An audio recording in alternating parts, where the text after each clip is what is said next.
नमस्कार साथियों, आरबीएस महाविद्यालय के ऑनलाइन प्लेटफॉर्म पर आपका स्वागत है। आज हमारा टॉपिक है कैलामेटिक लिक्विड क्रिस्टल। ठीक है, तो इसके पहली क्लासेस में हम लोगों ने देखा था टाइप ऑफ लिक्विड क्रिस्टल। इसमें देखा था हम लोग दो देखे थे। ठीक है, इसमें एक था, पहला था आपका थर्मोट्रॉपिक, ठीक है, लिक्विड क्रिस्टल। दूसरा था आपका इसी का पार्ट था लाइट्रोट्रॉपिक लिक्विड क्रिस्टल। ठीक है, तो थर्मोट्रॉपिक लिक्विड क्रिस्टल में हम लोगों ने देखा था तीन इसके पार्ट होते हैं। तो इसमें पहला था आपका कैलामेटिक, ठीक है, जिसे हम लोग बोलते थे रॉड शेप स्ट्रक्चर।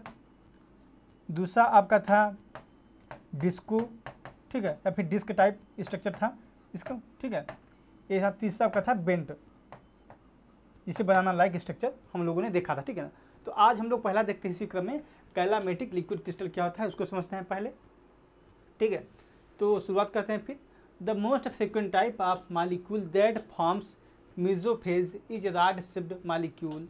ठीक, अब यहाँ पे क्या बात की जा रही है, देखिए पहले मेसोफेज क्या होता है इसको हम बता चुके हैं पहली क्लास में ही। तो मेसोफेज मतलब होता है कि लिक्विड से, कहने का मतलब जो सॉलिड से कोई मटेरियल आपका है, कोई पदार्थ जब लिक्विड में कन्वर्ट होता है, तो लिक्विड में जब सॉलिड से लिक्विड कन्वर्ट होता है तो इसके एक बीच ऐसी अवस्था आती है जहाँ पे एक तीसरी अवस्था आ जाती है, कहा जाए तो। ठीक है, सॉलिड आपकी एक अलग फेज है, लिक्विड आपका अलग फेज है। ठीक है, और सॉलिड और लिक्विड का एक मिक्सचर बनता है जिसे हम लोग बोलते हैं मीजोफेज या मध्य अवस्था या फिर इंटरमीडिएट फेज। ठीक है, तो इसी को क्या बोला जा रहा है कि मीजोफेज। ठीक है, तो सॉलिड और लिक्विड के बीच की एक मतलब कॉम्बिनेशन होता है, इसी को हम लोग बोलते हैं मीजोफेज। ठीक है, the most frequent type of molecule that forms mesophase is rod shaped molecule. ठीक है, तो यहाँ क्या बताया जाता है कि जो मॉलिक्यूल होते हैं, कैलामेटिक मॉलिक्यूल बात की जाती है। ठीक है ना, कैलामेटिक जो मॉलिक्यूल होते हैं, इसमें पहली बात देखिए, ये आपका है क्लासिफिकेशन थर्मोट्रॉपिक का। ठीक है ना, इसमें बताया गया था कि जो इसके लिक्विड क्रिस्टल बनेंगे, थर्मोट्रॉपिक के लिक्विड के जो क्रिस्टल बनेंगे वो टेम्परेचर डिपेंडेंट होते हैं। ठीक है ना, टेम्परेचर पर निर्भर करते हैं। तो यहाँ पे इसी बताया जाता है कि जो the most frequent type of molecule होते हैं वो मेसोफेज इज रॉड शेप्ड मॉलिक्यूल। ठीक है, अब यहाँ पे मान लीजिए क्या होता है, जब सॉलिड से इस टाइप का जो लिक्विड क्रिस्टल होगा कैलामेटिक का, जब लिक्विड में कन्वर्ट किया जाता है तो इसके बेस जो एक अवस्था आती है जिसे हम लोग बोलते हैं मेसोफेज, ठीक है, या इंटरमीडिएट फेज, एक ही बात होती है। इसमें जो मॉलिक्यूल होगा ना वो रॉड शेप्ड इसमें स्ट्रक्चर इसका बनता है। ठीक है ना, इस तरीके से रॉड शेप्ड इसको जो मॉलिक्यूल होंगे, इसे आपके वाटर मॉलिक्यूल होते हैं, गैस के मॉलिक्यूल होते हैं, सॉलिड के मॉलिक्यूल होते हैं। उसी प्रकार से मेसोफेज जो मध्य अवस्था इसकी बनती है सॉलिड और लिक्विड के बीच में, इसमें भी मॉलिक्यूल होते हैं और उनका शेप जो होता है वो रॉड लाइक स्ट्रक्चर होता है। ठीक है, यहाँ पे इसकी बात की जा रही है। These molecule have an elongated shape. Elongated shape का मतलब क्या होता है कि कोई भी अगर मॉलिक्यूल है, ठीक है, उसकी लंबाई उसकी चौड़ाई से बहुत ज़्यादा होती है, तो इसको हम लोग बोलते हैं इलांगेटेड शेप। ठीक है ना, अगर कहा जाए तो मान लीजिए ऐसा कुछ मॉलिक्यूल आपका है, तो अगर देख रहे हैं इसकी लंबाई, ठीक है, अगर मान लीजिए ये आपका मॉलिक्यूल है, ठीक है ना, ये यहाँ पे अगर देखेंगे इसकी लिए लंबाई पूरी हुई है। ठीक है ना, यहाँ तक इसकी ये लंबाई है, और इसकी अगर हम चौड़ाई की बात की जाएगी, जो इसकी चौड़ाई होगी ना इतनी छोटी सी, इसकी ये चौड़ाई होगी कहा जाए। ठीक है ना, इसको हम लोग बोलते हैं विड्थ। ठीक है, तो इसकी चौड़ाई, ये इसकी चौड़ाई होगी। तो यही बोला जा रहा है कि जो इलांगेटेड शेप का मतलब क्या हुआ कि जो मॉलिक्यूल होंगे ना उसका लंबाई चौड़ाई से बहुत ज़्यादा होती है। और यहाँ पे ही बात लिखी गई है, molecular length is far greater than molecular width. ठीक है, यहाँ पे क्या पता है, लंबाई जो होगी मॉलिक्यूल की वो ज़्यादा होगी चौड़ाई से। ठीक है ना, तो कैलामेटिक लिक्विड क्रिस्टल में हम लोग दो ही चीज़ समझ सकते हैं यहाँ पे। ठीक है, पहली बात क्या होगा कि इसका जो मॉलिक्यूल होंगे आपके रॉड शेप स्ट्रक्चर होंगे। दूसरी बात क्या है कि इसका जो मॉलिक्यूल होंगे रॉड शेप तो होंगे ही, लेकिन इसका एलांगेटेड शेप में होंगे। ठीक है ना, काफ़ी मतलब कहने का मतलब है इसका एलांगेटेड शेप का कि मॉलिक्यूल की जो लंबाई होगी वो चौड़ाई से ज़्यादा होगी। ठीक है ना, यहाँ पे आपके 2 पॉइंट यहाँ से बनते हैं इस चीज़ को लिखने के लिए एग्जाम में। ये देख सकते हैं इसका स्ट्रक्चर कुछ ऐसा होता है। ठीक है ना, ये आप देख सकते हैं, ये आपका कैलामेटिक, ठीक है, कैलामेटिक मॉलिक्यूल है। और इसमें देख लीजिए इसका जो लंबाई है काफ़ी है। ठीक है, यहाँ देखेंगे लंबाई इसकी यहाँ से यहाँ तक पूरी लंबाई है, और चौड़ाई इसकी देख लीजिए कितनी है। ठीक है ना, इसकी चौड़ाई है। तो आप देख सकते हैं कि जो कैलामेटिक मॉलिक्यूल होते हैं उसमें लंबाई बहुत ज़्यादा होती है कंपेरिजन अगर करें उसकी हम चौड़ाई से। तो ठीक है, mostly calamitic liquid crystalline compound have 2 or more ring structure bonded directly by linking group. ठीक है, अब यहाँ पे क्या बताया जा रहा है कि कैलामेटिक मॉलिक्यूल जो होते हैं उनका उसमें कौन कौन से कंटेनिंग मटेरियल होते हैं इसकी यहाँ बात की जा रही है। कि यहाँ पहले बताया जा रहा है कि जो क्रिस्टलाइन लिक्विड होंगे उनमें सबसे पहली बात दो से ज़्यादा, ठीक है ना, रिंग स्ट्रक्चर होंगे। रिंग स्ट्रक्चर मतलब क्या होगा, आपके वो एरोमेटिक हो सकते हैं, ठीक है ना, कुछ भी मतलब एरोमेटिक रिंग होंगे या फिर हो सकता है कुछ प्रोपीन टाइप होंगे, ठीक है। तो इस प्रकार से इसका स्ट्रक्चर रहता है। अब 2 से ज़्यादा होंगे, ठीक है ना। और ये जो रिंग होगी ना, मान लीजिए कि बेंजीन रिंग होती है, ठीक है, तो ये इस बीच में एक लिंकिंग ग्रुप होगा, ये इससे अटैच होता है, ठीक है ना। अगर मान लीजिए 2 एरोमेटिक रिंग है तो ये बीच में किसी लिंकिंग ग्रुप से अटैच होता है, ठीक है ना। तो यहाँ पे बात की जा रही है कि calamitic liquid crystalline compound have 2 or more ring structure bonded directly or by linkage group, ठीक है ना। तो हो सकता है कि यहाँ मान लीजिए एक लिंकिंग ग्रुप के द्वारा बॉन्डेड है, और हो सकता है कि मॉलिक्यूल आपका सीधा इसी 2 बेंजीन रिंग आपस में ही कंबाइन कर गए हो, ठीक है ना। तो ये भी इसका पॉसिबिलिटी यहाँ पे है। The generally have hydrocarbon chain terminally and few cases lateral substitution are also seen, ठीक है। अब यहाँ भी क्या बात की जा रही है कि देखिए, जैसे आपका मान लीजिए मॉलिक्यूल बन गया है, ठीक है। ये अगर बात की जाए, ये आपका पहला मान लीजिए कुछ बेंजीन रिंग मान लीजिए ऐसा था, ठीक है ना। यहाँ बताया गया कि लिंकिंग ग्रुप होंगे, ठीक है, 2 से ज़्यादा लिंकिंग ग्रुप एरोमेटिक रिंग होगी। अब यहाँ पे क्या बताया जा रहा है कि इसके टर्मिनल में होता है कि जो अंत इसका छोर होगा वहाँ पे आपके एलिफैटिक ग्रुप होंगे, ठीक ना, एलिफैटिक होंगे यहाँ पे भी और यहाँ पे भी, ठीक है। And few cases lateral substitution are also seen, ठीक है। अब हो सकता है कुछ केसेस में देखा गया है अगल बगल में भी इसके कुछ मॉलिक्यूल पाए जाते हैं, ठीक है ना। वो कौन से होंगे, वो एलिफैटिक होंगे, ठीक है ना। अब इसका कहने का मतलब है कि एक चीज़ समझिए, जो आपके कोर मटेरियल होंगे, ठीक है ना। अब यहाँ पे अगर बात की जाए कोर मटेरियल आपकी जो है ये आपके एरोमेटिक होंगे, जो इसके साइड मटेरियल होंगे वो आपके एलिफैटिक रिंग होगी, और ये जो एरोमेटिक रिंग होंगे वो आपके लिंकिंग ग्रुप के द्वारा जुड़े हुए होंगे, या फिर ये बेंजीन रिंग जो भी एरोमेटिक रिंग होगी, ठीक है, या फिर साइक्लिक रिंग जो भी होगी वो आपकी डायरेक्टली जुड़ी हो सकती है, ठीक है ना। तो ये इतनी बातें यहाँ पे समझ में आ गई होंगी। Chemical structure of the such molecule is expressed by the common formula in which R and R are flexible moieties like alkyl group, ठीक है ना। यहाँ पे ही बात की जा रही है, जो टर्मिनल ग्रुप था यहाँ पे एलिफैटिक है, तो इसको हम आर या फिर आर डैश से डिनोट कर सकते हैं, ठीक है ना।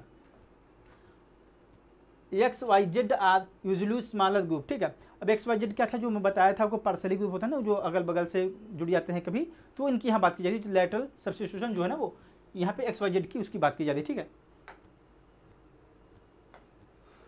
हेलोजन मिथाइल ग्रुप, ठीक है, L and L are bonded with covalent character as joining unit, ठीक है। अब देख सकते हैं, जैसे आप देख सकते हैं यहाँ पे मान लीजिए आपको 3 एरोमेटिक रिंग है, ठीक है, बेंजीन रिंग आपकी है। तो यहाँ जिसका मैं पहले बताया गया था इसमें कि 2 या 2 से ज़्यादा आपकी एरोमेटिक रिंग रहेंगी या साइक्लिंग रिंग रहेंगी, ठीक है। तो यहाँ पे हम देख सकते हैं कि आपका 1 है, 2 है, 3 है, ठीक है। ये आपकी बेंजीन रिंग है, अगर यहाँ तक की बात की जाए, ठीक है ना, ये चीज़ आपकी बेंजीन रिंग है, ठीक है ना, ये आपकी यहाँ पे 3 है। अब दूसरा पॉइंट क्या बोला गया था कि ये जो होंगे आपके लिंकिंग ग्रुप द्वारा जुड़े होंगे, आपका एल मान लीजिए ये लिंकिंग ग्रुप है, ठीक है। अब यहाँ देख सकते हैं ये भी जुड़ा हुआ है, या फिर और एक चीज़ और कैसे बोला गया था कि अगर मान लीजिए लिंकिंग ग्रुप नहीं है तो डायरेक्टली भी जुड़ सकते हैं, ठीक है ना। ऐसा नहीं है कि अगर लिंकिंग ग्रुप नहीं थी नहीं जुड़ेंगे, ठीक है, ये जुड़ भी सकते हैं। अब देखिए तीसरी बात क्या बोली गई थी कि जो आपका टर्मिनल होगा, जो टर्मिनल मॉलिक्यूल होगा, टर्मिनल में अंत इसका छोर पे वो आपका एल्काइल ग्रुप होगा, ठीक ना। एल्काइल बोला जाए या फिर एलिफैटिक ग्रुप होगा, ठीक है। यहाँ पे आपका भी एलिफैटिक ग्रुप है, ठीक है। अब जो लेटरल होंगे, जो पार्ट्स में होंगे, ये XYZ टाइप कुछ भी यहाँ पे हो सकते हैं ग्रुप, जैसे हेलोजन एंड मिथाइल भी यहाँ पे जुड़ सकते हैं, ठीक ना। ये आपका हुआ कैलामेटिक लिक्विड क्रिस्टल, ठीक है ना। अब यहाँ पे अगर चीज़ को देखना जाए, जो ज्वाइनिंग यूनिट होती है ये एल लिंकिंग जो ग्रुप होते हैं, इनमें क्या हो सकते हैं, वो आपका ये N डबल बॉन्ड N हो सकता है, CH डबल बॉन्ड CH हो सकता है, CH डबल बॉन्ड N हो सकता है, या फिर आपको कार्बोक्सिलेट ग्रुप हो सकता है, ठीक है ना, C डबल बॉन्ड O और O, ठीक है। ये चीज़ें हो सकती हैं आपके लिंकेज ग्रुप के रूप में, ठीक है ना। ये चीज़ें हुई आपकी कैलामेटिक लिक्विड क्रिस्टल, ठीक है। Calamitic liquid crystal are categorize into 2 type. अब कैलामेटिक लिक्विड क्रिस्टल जो होता है उसको 2 भागों हम लोग बांटते हैं, जिसे पहला बोलते हैं न्यूमेटिक और सीमेटिक, ठीक है। और न्यूमेटिक फेज को हम लोग देख लेते हैं। न्यूमेटिक फेज का क्या मतलब होता है उसको देखते हैं पहले। Pneumatic phase process greater degree of long range order orientation order of the molecule, ठीक है। अब यहाँ पे क्या बताया जा रहा है कि जो न्यूमेटिक फेज होगा, जैसे बताया गया था कि पहले की जो इसके पहले हम लोग जो देखे हैं अभी कैलामेटिक लिक्विड को, वहाँ बताया गया था जो मालिक्यूल होंगे वो आपके इलांगेटेड शेप में होंगे, ठीक है ना, यहाँ बताया गया था। अब उसी का ही देखिए वो मालिक्यूल तो शेप उनका वैसा ही रहेगा, ठीक है, जैसा हम कैलामेटिक का भाग पढ़ रहे हैं ये, तो कैलामेटिक में हम लोग देखा था जो इलांगेटेड शेप में इसके मालिक्यूल रहते हैं, ठीक है ना। तो यहाँ पे क्या बात की जा रही है, अगर वही मालिक्यूल लॉन्ग रेंज आर्डर में अगर वहाँ पे मालिक्यूल हैं, ठीक है ना, अगर मान लीजिए हम लोग लिक्विड क्रिस्टल बना रहे हैं कैलामेटिक मालिक्यूल से, ठीक है, तब वो मान लीजिए जो मालिक्यूल हैं वो आपके लॉन्ग रेंज आर्डर में हैं, ठीक है, तो उसको हम लोग बोलेंगे न्यूमेटिक फेज, ठीक है। यहाँ पे ही बात की जा रही है कि nematic phase greater degree of long range order of the molecule but no periodicity is observed making it the least order mesophase, ठीक है। अब यहाँ पे क्या बताया जा रहा है कि देखिए इसमें जो मालिक्यूल होंगे उसके लॉन्ग रेंज आर्डर होंगे, इसको देख सकते हैं स्ट्रक्चर के माध्यम से। यहाँ पे देख लीजिए जो मालिक्यूल है ये आपके लॉन्ग रेंज आर्डर में है, ठीक है, लेकिन इनका कोई क्रम नहीं है, निश्चित क्रम में जो मालिक्यूल हैं नहीं पाए जा रहे हैं कि मान लीजिए एक ही ओरिएंटेशन कुछ इस प्रकार से, ठीक है, पाया जाए, मतलब एक ही शेप में इनका पाया जाए, ऐसा नहीं है, ये रैंडमली पाए जा रहे हैं मालिक्यूल, ठीक है। तो इनका लॉन्ग रेंज आर्डर तो है लेकिन इनका कोई क्रम नहीं है न्यूमेटिक फेज के लिए, ठीक है ना। तो यह अगर ऐसा कोई मालिक्यूल दिया है तो उसको हम पहचान सकते हैं कि मालिक्यूल आपका जो है वो न्यूमेटिक फेज लिक्विड क्रिस्टल है, ठीक है। यहाँ पे इस चीज़ समझ सकते हैं। अब देखते हैं हम लोग सिमेटिक फेज देखते हैं। Semantic phase that like molecule can form liquid crystalline phase where the molecule have orientation as well as positional order, ठीक है। अब यहाँ पे क्या बात की जा रही है कि इस केस में जो मालिक्यूल होंगे, ठीक है, यहाँ आप देख सकते हैं इस केस में क्या है, मालिक्यूल पहली बात क्या होंगे वो लॉन्ग रेंज आर्डर में तो है, ठीक है ना। अब यहाँ पे मालिक्यूल होगा ना वो पीरियडिसिटी मतलब कहा कि उसका एक क्रम होगा, उसकी एक मतलब स्थान होगा, ऐसा नहीं कि रैंडमली कहीं पाए जाएंगे मालिक्यूल, ऐसा बिल्कुल नहीं होगा। वो मालिक्यूल आपके देख सकते हैं ये इनका एक क्रम है, ठीक है ना। यहाँ देख लीजिए एक मालिक्यूल आपका यहाँ पे है, एक आपका कहा जाए तो कुछ इस प्रकार घेरे में पाए गए मालिक्यूल, ठीक है ना, ये तो इसलिए आपको दिख रहे होंगे रैंडमली ये आपके मालिक्यूल कुछ इस प्रकार से पाए गए हैं, ठीक है ना, इस प्रकार से, ठीक है। तो यहाँ पे अगर देखेंगे तो थोड़ा ऊंचा जो दिख रहा है आपको लग रहा है कि वो रैंडम है, नहीं रैंडम नहीं, वो एक ही मतलब घेरे में पाए गए हैं और एक ही शेप में पाए गए, ठीक है ना, और उनका स्थान भी एक ही जगह है, ठीक है ना। तो इस प्रकार से हम लोग बोल सकते हैं कि आपका ये सिमेटिक हम लोग सिमेटिक मालिक्यूल हुए, ठीक है ना। तो देख लीजिए ही that like molecule can form liquid crystalline phase where the molecule have orientation as well as positional order, ठीक है ना। यहाँ पे कहा जाएगा इनकी जो स्थान होगा, इसका जो स्थानीय होगा उसका भी क्रम होगा और इनका एक ओरिएंटेशन भी होगा, ठीक है। The molecule organised in a layer, ठीक है, जैसा देखा मालिक्यूल आपके कुछ इस प्रकार से है ना, तो आपके लेयर फॉर्म में ही रहेंगे, ठीक है ना, इस प्रकार से लेयर स्पेसिंग आर पीरियडिसिटी, ठीक है ना। अब यहाँ पे होगा मान लीजिए मालिक्यूल है ना, इनके जो बीच की जो दूरी भी होगी ना, जो स्पेस होगा वो भी एक निश्चित क्रम उनका होगा। The smectic phase is depicted by the symbol SM, ठीक है। अब सिमेटिक फेज को हम लोग एसएम से डिनोट करते हैं, ठीक है, ये चीज़ हम लोग समझ लीजिए। और आपका सिमेटिक फेज का ये आपको एग्जाम्पल देना होगा तो आप कुछ इस तरीके से इसका एग्जाम्पल दे सकते हैं। There are many type of smectic mesophase because of different molecular arrangement inside the layer, ठीक है। अब यहाँ पे क्या बात कीजिए, जैसे हम लोग देखिए सिमेटिक फेज जो मालिक्यूल होंगे उनका लॉन्ग रेंज आर्डर तो होगा ही, उनकी एक निश्चित क्रम होगा, एक निश्चित ओरिएंटेशन में पाए जाएंगे, लेकिन यहाँ पे क्या बताया जा रहा है different molecular arrangement inside the layer, ठीक है। जैसे बताएगा कि जैसे मान लीजिए आपकी एक लेयर है ना ये सिमेटिक फेज की, तो इनका ऑर्गेनाइजेशन कैसा है उनके बेसिस पे इनको हम Sam A, Sam B, Sam C, Sam F, SM आई, ठीक है, तो इसके हम फॉर्म में इसको डिवाइड करते हैं, ठीक है ना। तो यहाँ पे देख सकते हैं यही लिखा है आगे कि although it has a hard to specify the total number of smectic mesophase some type have been defined namely, ठीक है। अब यहाँ बताया जा रहा है कि जो हम अरेंजमेंट के आधार पर इसको बांट रहे हैं कई प्रकार में, तो ये हम बांटने के लिए तो कई प्रकार बांट सकते हैं, लेकिन जिनको हम नाम दे पाए हैं अभी तक उनमें आपका पहला है Sam A, SM B, Sam C, Sam F और सैम आई, ठीक है। तो ये आप कितना हुए सिमेटिक फेज के प्रकार। अगर हम देखें Sm A and Sm C क्या होता है, Sm and Sm C phase are less order, ठीक है।